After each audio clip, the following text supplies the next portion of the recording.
Et en fait, les seuls ufologues qui ont du mal à faire passer le message, c'est les ufologues qui étudient ça avec ouverture d'esprit, qui disent, bah, au fond, sur la Terre, il y a du bon et du mauvais.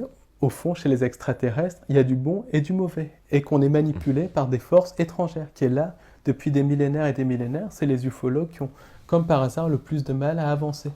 Oui, parce que ça aussi, voilà, comme tu dis, des millénaires, parce que les observations extraterrestres, on en voit depuis l'Antiquité, Ils sont là depuis des millénaires et des millénaires, depuis l'époque de l'Atlantide, où l'Atlantide c'est symbolique, où on a consenti à ces entités sans âme. L'Atlantide, ce serait quoi une société Alors pour moi, l'Atlantide c'est plus symbolique. Pour moi, ce que j'appelle Atlantide, c'est cette société où on était en harmonie, où on crée par la pensée, où on était à la fois très connecté à la source tout en ayant notre individualité, où on ne mourait pas, où on changeait de corps comme on changeait de chemise et tout ça. C'est la société d'avant la chute, d'avant le consentement aux entités reptiliennes, aux entités sans âme. Alors justement, la première forme de contrôle mental, parce que on va quand même arriver au sujet, c'est de croire que cette matrice est une création divine. Cette matrice n'est pas une création divine, cette matrice, c'est une création d'un imposteur, c'est une fausse création. La deuxième forme de contrôle mental, c'est de croire que ce monde est un monde réel, que le monde est physique, que le monde est réel, que le monde est concret. Alors la science commence à montrer que ce monde, qu'on est dans une illusion, en fait, littéralement, on est prisonnier d'une illusion. Alors, je suis en train de taper sur cette table. Ah bah, elle est bien là. Elle est bien là, mais si on regarderait au microscope, on s'apercevrait que chaque atome serait constitué d'un noyau avec un électron qui serait tellement loin du noyau à l'échelle que la table serait du vide. Par exemple, il y a une expérience qui est faite pour les enfants, dans un livre de physique pour enfants, qui dit que si on placerait un ballon de foot à Notre-Dame de Paris, ça serait le noyau de l'atome, l'électron serait à 20 km, donc tout le reste c'est du vide. Et c'est notre cerveau qui crée cette apparente matérialité. Le photon, la particule élémentaire, je simplifie. Alors je sais que je vais faire hurler les gens qui ont une formation de physique, mais j'essaye de simplifier au maximum. Les photons, les particules élémentaires, quand il n'y a pas d'observateur présent, ils se comportent comme une onde. Quand il y a un observateur qui est présent, il se comporte comme une particule. Idem pour l'électron. Donc en gros, par notre perception, on donne la solidité aux choses. Le temps aussi, c'est une illusion, puisqu'il y a des technologies de voyage dans le temps. Le temps, c'est plastique, on peut voyager dans le temps, notamment avec le projet Montauk, ça c'est encore une autre histoire. Et un truc très terre à terre pour montrer que le temps est une illusion, si la présentation que je fais vous ennuie, le temps passe très lentement. Si la présentation vous plaît, le temps passe très vite. Tout simplement ça, quand on s'ennuie, ça passe très lentement. Ensuite, c'est vrai. On est littéralement dans le monde de l'illusion. Ça, c'est vraiment la chose à savoir. Même il y a des expériences qui montrent que l'univers, en fait, ne serait même pas aussi grand qu'on le dit, que quand on passe d'une planète à une autre, on passe d'une dimension à une autre, et qu'en fait, quand on dépasse la vitesse de la lumière, on passe dans une autre dimension de la matrice qui permet le voyage interplanétaire instantané. Donc, on est dans le monde de l'illusion. C'est la deuxième chose, la deuxième forme de contrôle mental, c'est de dire que cette illusion est solide. Et l'illusion, elle est partout, selon toi. Elle est partout. Elle est partout. Il y a une seule chose qui est pas illusion, c'est la conscience et l'amour.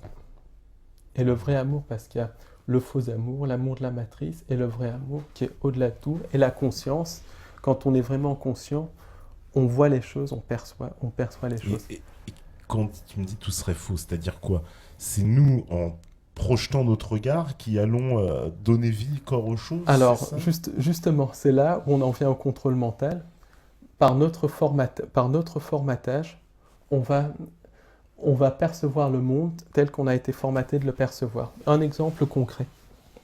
Dans les années 1500, il y a les explorateurs espagnols qui sont arrivés au large d'îles qui étaient situées dans les Caraïbes. Alors les indigènes, ils ont vu des dieux blancs débarquer de la mer. Donc ils ont cru que les dieux sortaient de la mer et tout ça. Et à un moment donné, les chamans ont commencé à voir les bateaux. Et ensuite, les chamans ont dit, ces dieux ne sont pas sortis de la mer, ils sont sortis de bouts de bois géants qui flottaient sur l'océan. Quand les chamans ont commencé à parler de bouts de bois géants qui flottaient sur l'horizon, les gens ont commencé à voir les bateaux, parce que c'était devenu leur réalité consensuelle. Donc, littéralement, avant que les gens, ils n'avaient pas l'habitude de voir des gros bateaux, des grosses caravelles, ils ne les voyaient pas. Ça ne faisait pas partie de leur réalité.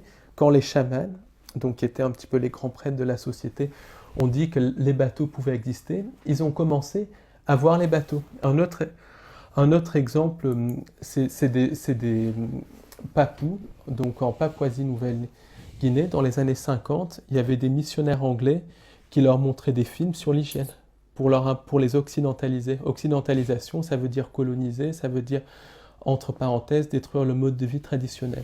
Ces indigènes papous, ils n'ont rien remarqué. Tout ce qu'ils ont remarqué, c'est une poule qui passait dans le champ de la caméra. Pourquoi ? Parce qu'ils n'étaient pas habitués à voir des douches, des robinets, des choses comme ça. Ça n'existait pas pour eux. Donc, les hypnotiseurs peuvent aussi nous faire voir des choses qui ne sont pas là. Donc on est dans une illusion totale. Et la première illusion, la première grande illusion qu'on nous inculque et qui devient ensuite réalité, enfin réalité dans le film où on est, c'est l'illusion de mort. L'illusion de mort. L'illusion de mort. Ça, c'est le premier programme de contrôle mental que les parents inculquent à leurs enfants dès qu'ils sont petits. Pourquoi ? Bébé sort du ventre de la maman, tout va bien et tout, puis après, les parents vont lui dire « Ah, tu vois Pépé, il est très vieux, Pépé, il marche avec une canne, il est très vieux. » Ah oui, après, il n'y a plus de Pépé, donc 1 ou 2 ans. Et il est où Pépé ? Ah, Pépé, il est mort, il est parti au ciel. Pourquoi il est parti au ciel ? Parce qu'à la fin de la vie, on meurt. C'est comme ça. Après, l'enfant dit « Mais pourquoi on meurt ?» Mais c'est comme ça. On doit mourir. Ça, c'est très mauvais de dire ça parce que qu'est-ce qui se passe ?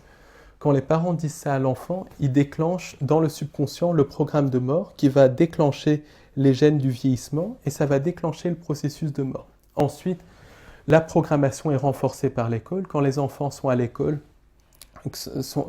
l'instituteur, l'institutrice vont lui dire, l'institutrice vont dire aux enfants, à la fin de la vie, il y a la mort, à la fin de la vie, on va mourir. Donc le programme est renforcé de plus en plus.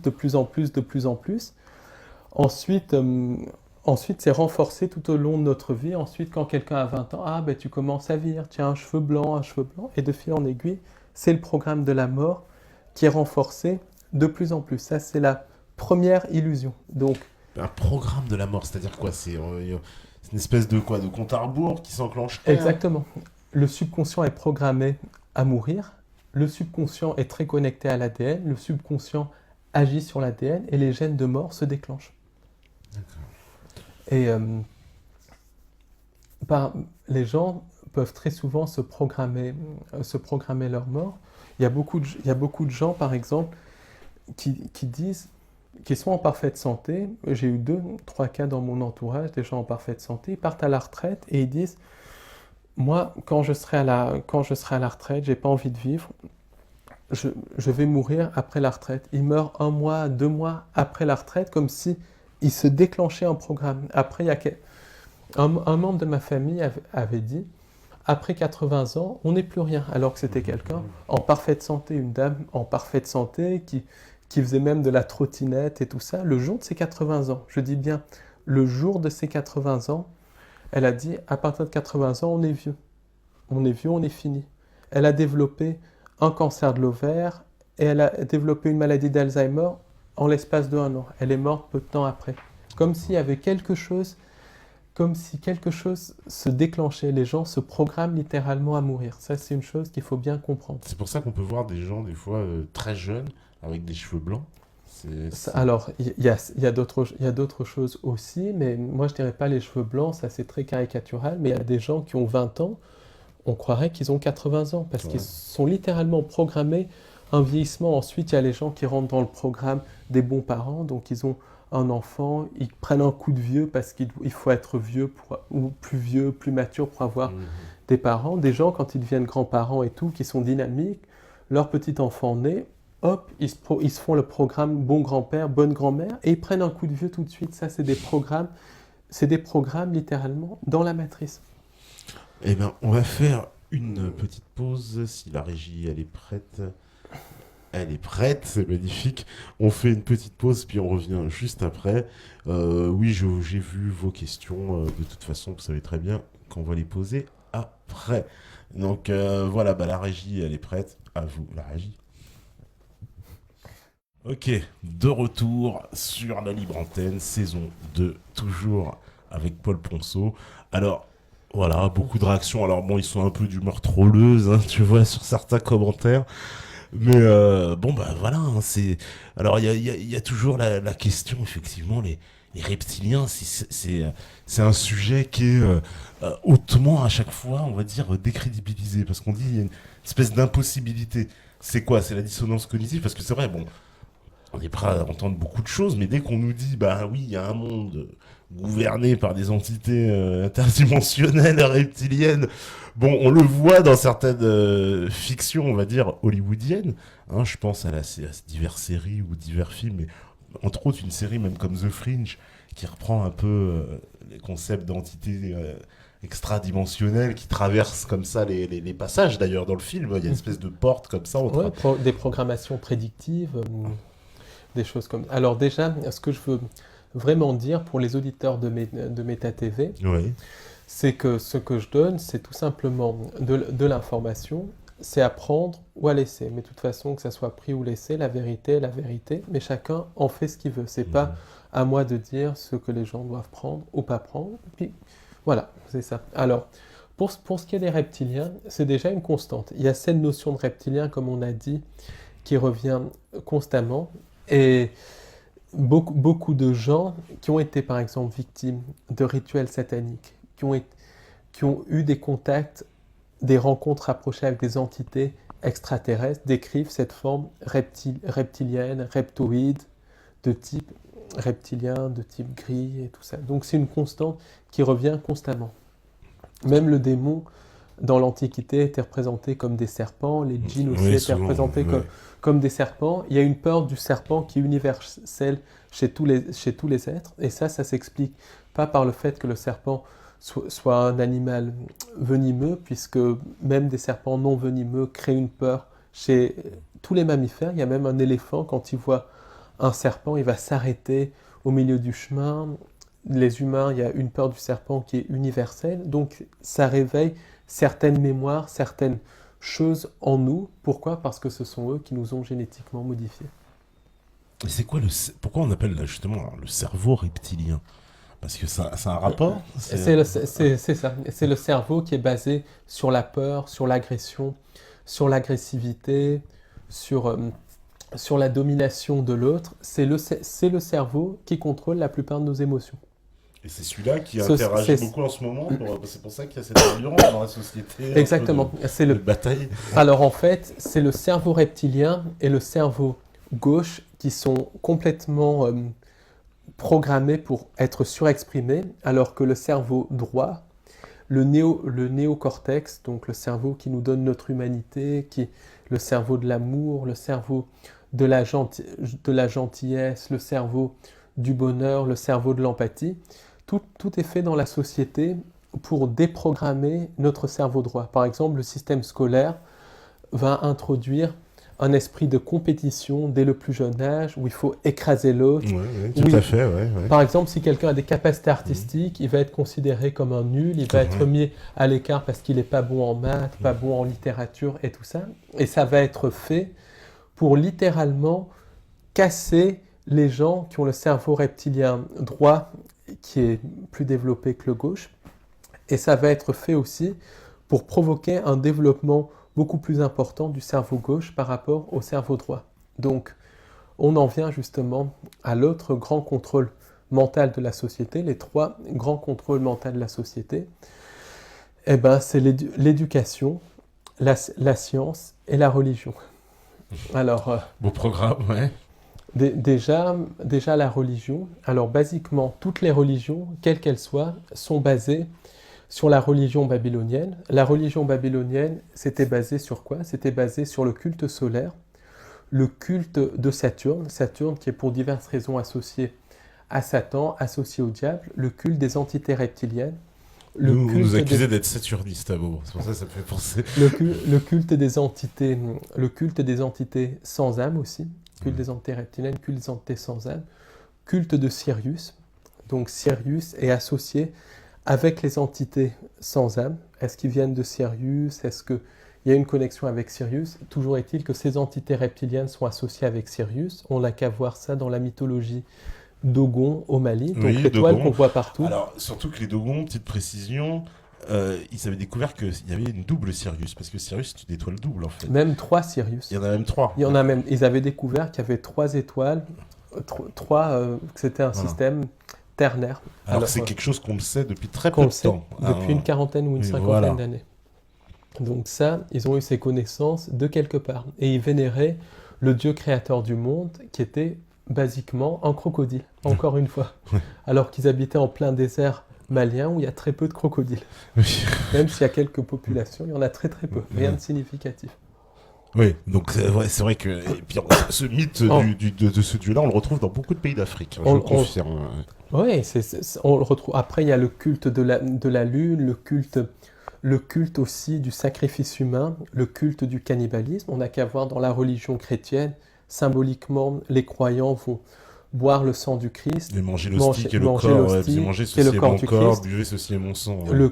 Le culte de la mort, symboliquement encore dans la religion chrétienne, le Christ n'est jamais représenté comme étant vivant, alors que c'est le symbole de la vie, le symbole de Dieu, il est toujours représenté sur une croix. C'est la religion babylonienne, donc je ne vais pas rentrer là-dedans, mais simplement toutes les religions de tous les pays du monde, que ce soit les religions monothéistes ou polythéistes, que ce soit le christianisme, le judaïsme, l'islam, l'hindouisme, le bouddhisme, sont basées sur des versions édulcorées de la religion babylonienne. Pourquoi? Parce que dans sa forme la plus pure, la religion babylonienne, c'est une religion de mort, c'est une religion satanique, c'est une religion où le sacrifice humain était littéralement pratiqué, sacrifice humain qui est encore pratiqué au sommet de certaines sociétés secrètes, au sommet aussi qui est très pratiqué dans le milieu politique, qui est pratiqué dans le milieu religieux. Et toutes les religions sont des versions édulcorées de la religion babylonienne pour pouvoir vendre ça au peuple, pour pouvoir manipuler le peuple. Alors édulcoré, ça veut dire, par exemple, dans la religion chrétienne, il n'y a pas le sacrifice humain, il y a l'hostie, il y a le prêtre qui va boire le sang du Christ, et c'est mélangé à des faits réels. Le Christ a vraiment existé, c'était quelqu'un qui avait compris les lois de la matrice, qui avait réussi à se reconnecter à la source, qui appliquait la doctrine de l'amour absolu, aimez-vous les uns les autres, et sa vie a été complètement déformée pour coller au culte solaire, pour pouvoir être vendu au peuple comme une religion en fait, comme une religion pour contrôler l'esprit des gens. Donc religion, mélange de religion babylonienne et de faits réels. Même dans l'islam, parce que dans l'islam, il n'y a pas de représentation. On ne peut pas. Il est interdit de représenter. Alors l'islam, l'étoile, ça représente Sirius. Le croissant, ça représente la lune. Culte lunaire, culte de la religion babylonienne. Donc c'est vraiment toutes les religions. Dans l'hindouisme, il y a aussi la déesse Kali, par exemple, les déesses Kali qui représentent le serpent et tout ça. Alors les religions, c'est un mélange vraiment de faits réels, de religion babylonienne. Alors, c'est à la fois une prison parce que les gens vont donner leur énergie à la matrice, à un faux Dieu, mais pour des personnes, ça donne une ouverture sur la spiritualité, ça donne une ouverture sur le fait qu'il y a quelque chose au-delà de l'humain, et les gens peuvent utiliser les connaissances qu'ils ont en religion pour découvrir la vraie spiritualité et sortir de la matrice. Donc c'est vraiment à double tranchant. C'est comme la religion New Age, qui est aussi basée sur la religion babylonienne. C'est une grande manipulation, mais quelqu'un qui connaît la religion New Age aura plus de chances de comprendre la vraie spiritualité, quelqu'un qui est complètement dans la matière, métro, boulot, dodo. Alors, religion, donc, c'est un contrôle mental très important. Aujourd'hui, la religion a fait son temps et ils veulent introduire une religion mondiale qui est basée sur le culte d'un faux sauveur externe, d'où la religion New Age, d'où la religion basée de plus en plus sur les extraterrestres. Ils disent que les extraterrestres sont nos créateurs et tout ça, d'où le fait de vouloir casser toutes les grandes religions pour créer une religion mondiale basée sur le culte d'un faux sauveur externe. Alors, il y a le contrôle mental religieux. Après, il y a le contrôle mental qui est lié à l'éducation. Donc ça, on en a beaucoup parlé. C'est essentiellement, on crée une société luciférienne. Luciférienne dans le sens où il faut écraser les autres. Les gens qui ne sont pas académiques, comme ils disent, ils sont écrasés, mis de côté. Les gens qui sont académiques, qui sont souvent des murs de briques d'ailleurs, il faut bien dire, il n'y a rien dedans. Par exemple, il y a beaucoup de polytechniciens qui sont absolument stupides, il n'y a rien, aucune spiritualité, mais eux sont mis sur un piédestal et tout ça parce que leur cerveau gauche est plus développé et parce qu'ils écrasent les autres. Donc, le système éducatif crée une société luciférienne. Une autre manipulation, une autre forme de contrôle mental, c'est le contrôle mental par la science. Alors là, ce qu'il faut bien comprendre, c'est que 90 à 95% de la science est archi-fausse. Par exemple, la théorie de la relativité, où Einstein disait que la vitesse de la lumière était la limite absolue dans cet univers, lui-même, à la fin de sa vie, faisait des recherches sur la théorie du champ unifié. Lui-même disait qu'il y avait des erreurs dans sa théorie de la relativité. Il y a des physiciens qui ont démontré qu'il y a des particules qui vont plus vite que la vitesse de la lumière. Einstein était aussi initié dans la maçonnerie, et dans d'autres sociétés secrètes. Et ces sociétés secrètes vont très souvent vendre les normes au peuple, en fait. Elles vont vendre ce qui est possible, ce qui n'est pas possible au peuple, et elles vont utiliser un scientifique pour vendre ça. Alors Einstein avait une certaine intelligence, il avait compris certaines choses, il avait compris qu'il était utilisé, et vers la fin de sa vie, il commençait à avoir carrément des discours spirituels et tout ça. Mais pour la plupart de sa vie, il était utilisé pour vendre la chose que la vitesse de la lumière, c'est la vitesse limite, en gros pour dire qu'on ne voyagera jamais vers les étoiles, alors qu'en fait, le complexe militaro-industriel voyage tout le temps entre les dimensions, voyage tout le temps dans le système solaire et tout ça, parce que la théorie de la relativité est incomplète. Ensuite, un exemple très, très flagrant aussi, c'est la théorie de l'évolution de Charles Darwin. La théorie la fameuse théorie la théorie de l'évolution de Charles Darwin, c'est quelque chose qui est complètement faux. Il faut savoir que c'est même pas Charles Darwin qui l'a mise au point. Ah bon, c'est son grand-père, Erasmus Darwin. Erasmus Darwin, qui faisait partie d'une société secrète qu'on appelle la Société lunaire, la Lunar Society. C'était une société secrète qui réunissait des scientifiques et qui menait des rituels sataniques les nuits de pleine lune. Donc c'était vraiment quelqu'un de très fréquentable, entre guillemets. Et Erasmus Darwin a créé, littéralement inventé, parce qu'il n'y a aucune base, il a inventé la théorie de la sélection naturelle, la théorie de l'évolution. Simplement, le peuple n'était pas prêt pour être manipulé par la théorie de l'évolution. Et ce qui s'est passé, en fait, c'est que Charles Darwin, donc, qui était issu de la famille Darwin et de la famille Wedgwood qui est une grande famille anglaise, qui a des gènes Illuminati. Le petit-fils donc d'Erasmus, c'est lui qui a mis la théorie de son grand-père sur le marché. Pourquoi ? Parce que les gens étaient prêts à être manipulés par la théorie de l'évolution. Et que dit la théorie de l'évolution ? Eh bien, elle dit c'est la survie du plus fort. Et la théorie de l'évolution justifie l'eugénisme, justifie les choses les plus abjectes comme le nazisme. Et il y a eu des expériences qui ont été faites sur des lézards, encore une fois des lézards en Croatie, qui montrent que la théorie de l'évolution, elle n'est absolument pas possible. Pourquoi? Parce que il y a eu deux populations d'une variante de lézard qui ont été placées sur deux îles différentes. Une île avec un climat plutôt aride, une île avec un climat plutôt humide. Et les lézards, en quelques générations, sont complètement adaptés ou au climat aride ou au climat humide. C'est des expériences qui ont été publiées en 2005-2006.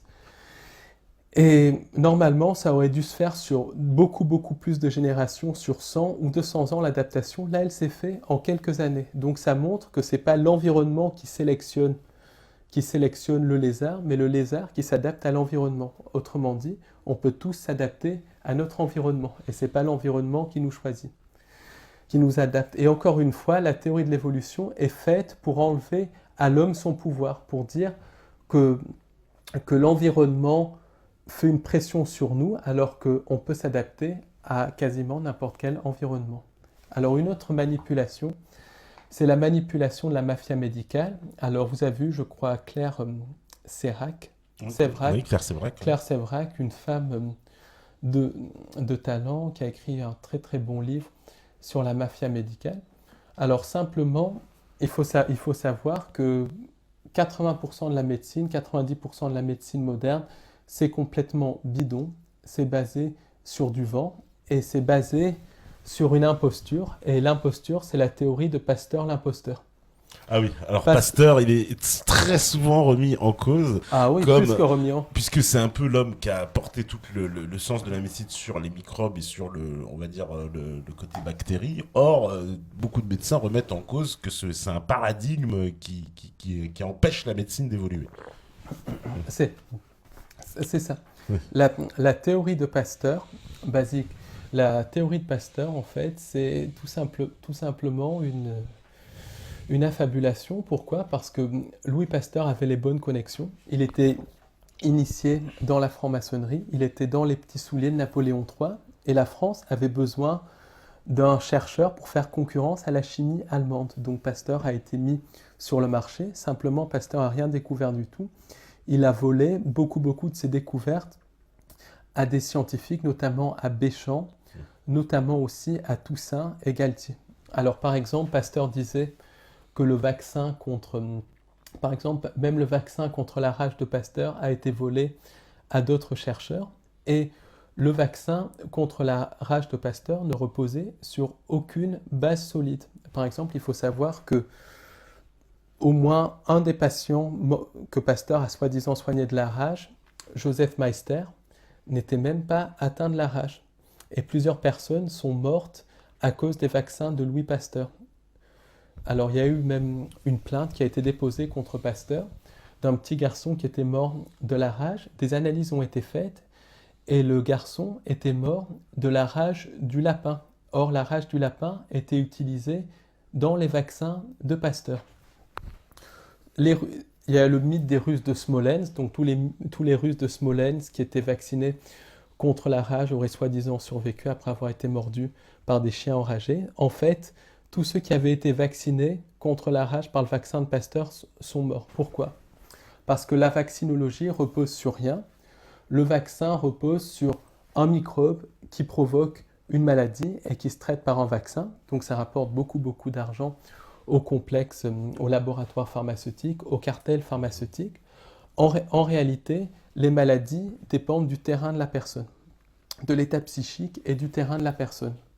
Et ça, c'est des gens comme Claude Bernard, comme Béchamp aussi, Béchamp qui a fait beaucoup de découvertes, qui avaient compris ça. Et ça explique pourquoi dans une population donnée, des gens vont attraper la grippe, d'autres ne vont pas l'attraper alors qu'ils sont tous exposés au même virus. C'est tout simplement à cause du terrain. Simplement, une médecine de terrain fait que le patient va être son propre médecin.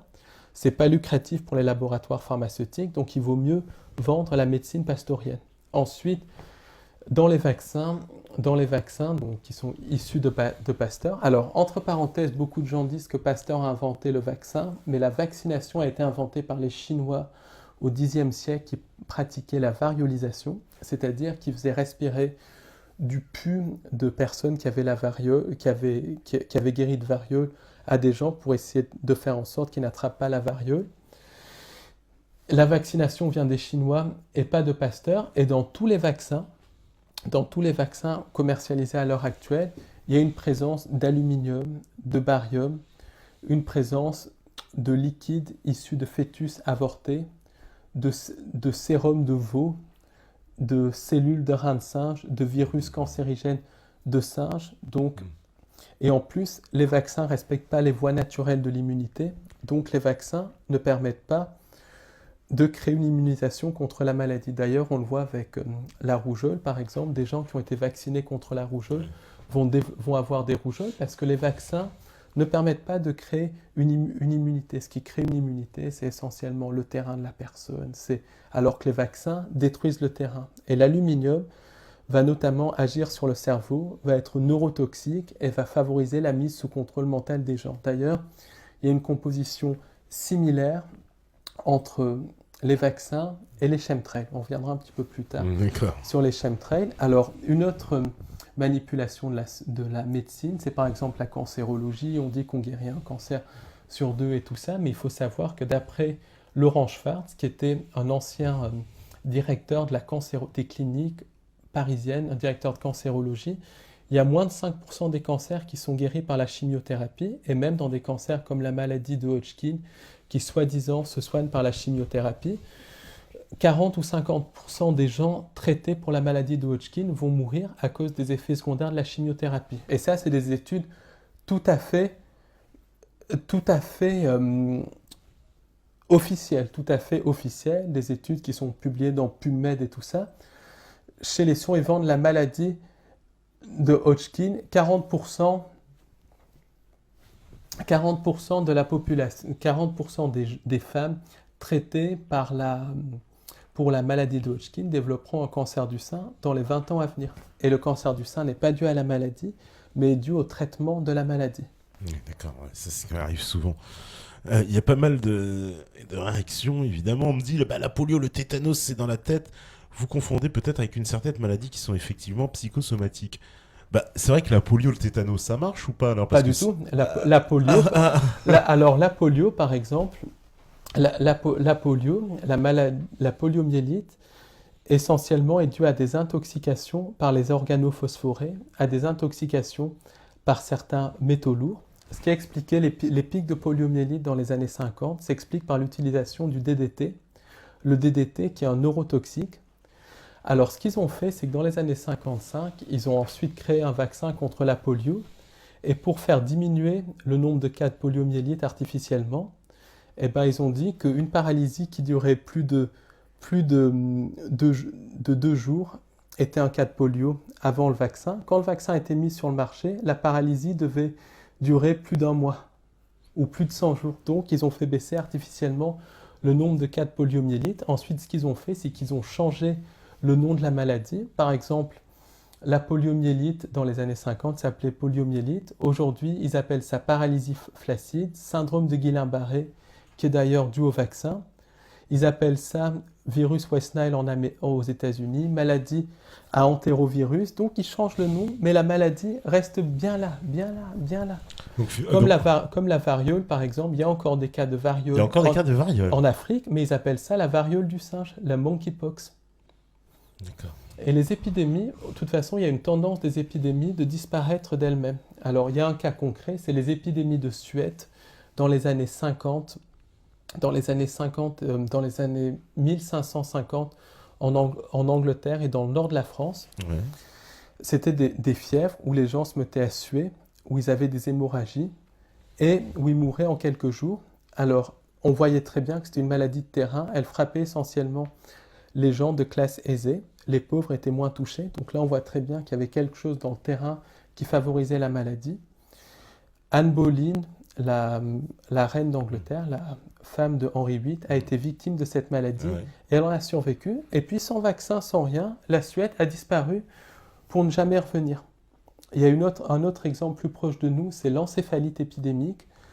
Dans les années 1920, plusieurs millions de personnes ont été atteintes d'encéphalite à travers le monde. Ces personnes sont ensuite tombées dans des états de coma et ces encéphalites touchait des régions entières. Ça se propageait parmi la population. Il y a eu un film qui a été fait d'ailleurs avec le comédien génial qui est décédé, Robin Williams, qui s'appelle Awakenings, le réveil, qui parle de ces patients qui étaient atteints de cette maladie. Et ben c'est pareil, l'encéphalite épidémique, sans qu'on sache pourquoi, s'est arrêtée quelques années après, sans vaccin, sans rien.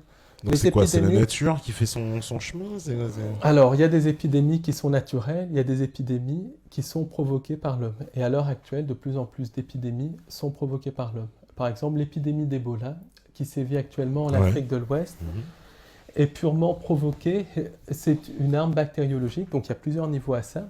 Par exemple, au Libéria et en Sierra Leone, les deux pays les plus touchés, les Américains avaient comme par hasard installé des laboratoires de recherche sur les armes bactériologiques, comme par hasard dans ces deux pays-là où ont lieu les épidémies. Alors ensuite, ce qu'il faut savoir, c'est que l'Ebola, c'est tout un rituel pour créer une ambiance de pestilence, pour que les gens recommencent à avoir cette peur de la maladie et tout, pour que les gens acceptent de plus en plus les vaccins. Par exemple, ça n'a pas marché en Europe, mais aux États-Unis, pendant qu'il y avait les cas d'Ebola, donc qui ont été soi-disant importés aux États-Unis en octobre-novembre, il faut savoir que les vaccins contre la grippe ont augmenté de 10 ou 15%. Ensuite, dans l'Ebola, il y a une programmation prédictive pour accepter les OGM, pour accepter le transgénisme, pour accepter le transhumanisme, c'est-à-dire la fusion avec la machine. Alors, un des traitements qui a été très médiatisé contre l'Ebola, c'est le ZMapp. Et le ZMapp est fait à partir de tabac génétiquement modifié et à partir de bactéries génétiquement modifiées. Et tout d'un coup, ça devient la panacée, le remède miracle contre l'Ebola. C'est une programmation prédictive, un rituel de contrôle mental pour que les gens acceptent le transhumanisme, acceptent les OGM comme une bonne chose. Il y a plusieurs niveaux pour voir ça. Et puis il y a aussi le niveau de dépopulation, parce qu'ils veulent dépeupler les gens. Mais l'Ebola, c'est une des méthodes de dépopulation parmi beaucoup d'autres. Il y a les chemtrails, il y a les famines provoquées. C'est quoi l'alimentation aussi, pareil? L'alimentation, les OGM, les additifs alimentaires et tout ça. Par exemple, il faut savoir que le taux de cancer, depuis les années 80, a augmenté de 40%. Ça, c'est encore une fois des publications officielles, et qu'un enfant sur 400 développera un cancer. Un enfant sur 400 développera un cancer. C'est absolument énorme, alors que les cancers de l'enfant étaient inconnus dans les années 50 et 60. Or, qu'est-ce qui a commencé dans les années 50-60 ? Les campagnes de vaccination massive, les épandages de chemtrails ont commencé dans les années 60-70, l'utilisation massive de pesticides. Donc tout ça, c'est vraiment un plan pour éliminer progressivement l'humain. Mais tous les gouvernements souscrivent ça. Ou alors ils sont quoi? Ils sont tous à la botte, quoi. Il n'y en a pas un qui... Alors, on en vient à un autre contrôle mental de la matrice, c'est de croire que le système travaille pour nous, que le système nous aime. Le système ne nous aime pas. Absolument tous les gouvernements de tous les pays du monde, en tout cas la plupart des gouvernements de la plupart des pays du monde, sont contrôlés par les Illuminati, c'est-à-dire par ces familles hybrides qui possèdent plus de gènes reptiliens que les autres humains. Ouais. Et tous les membres des gouvernements de la plupart à nouveau des pays du monde, eh ben, tous ces gens, la plupart en tout cas, font partie de sociétés secrètes, genre franc-maçonnerie, genre jésuites, genre même international nazi, qui sont liés aux Illuminati, liés au nouvel ordre mondial. International nazi, c'est... Encore...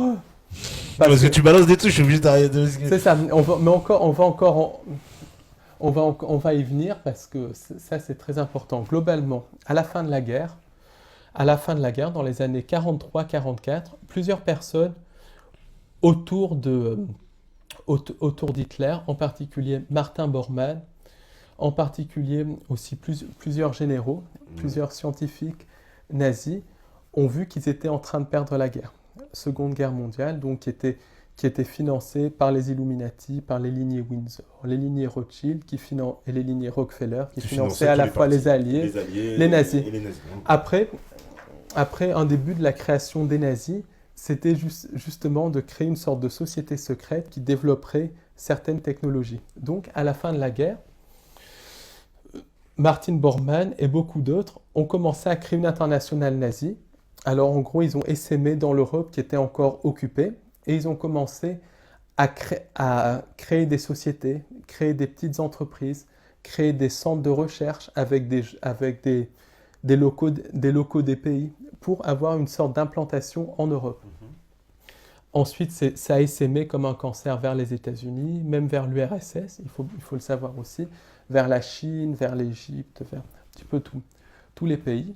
Et à la fin de la guerre, il y a eu les procès de Nuremberg. Ceux qui ont été exécutés à Nuremberg, c'était essentiellement des démons, des gens absolument démoniaques, horribles.